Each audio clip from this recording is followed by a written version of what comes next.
Hello viewers, physique শব্দটির অর্থ হচ্ছে দেহ বা দৈহিক গঠন।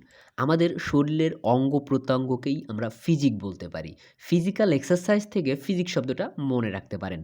ফিজিকের সিমিলার উচ্চারিত একটি শব্দ হচ্ছে ফিজিক, যার অর্থ হচ্ছে চিকিৎসা বিজ্ঞান বা ঔষুধ।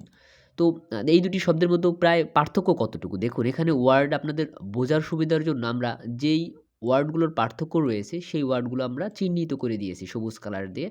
আপনারা একটু গুরুত্বপূর্ণ সহকারে মনে রাখলে এই দুটি শব্দ বা এই ওয়ার্ডগুলো মনে রাখলে আপনি সহজে এদের মধ্যে পার্থক্য খুঁজে পাবেন। যাই হোক, তো এই দুটি ওয়ার্ডই সেন্টেন্সে নাউন হিসেবে সাধারণত ব্যবহৃত হয়। তো আমরা যদি ভালো স্বাস্থ্য বা দেহ পেতে চাই, তাহলে ডাক্তারের পরামর্শ অনুযায়ী আমাদের ওষুধ গ্রহণ করা উচিত, তাই না? তো চলুন এই দুটি ওয়ার্ড দিয়ে আমরা একটি সেন্টেন্স গঠন করি। If you want to strong physique, you must be taken physique according to your doctor. তো আশা করি বন্ধুরা এই দুটি শব্দের মধ্যে পার্থক্য বুঝতে পেরেছেন।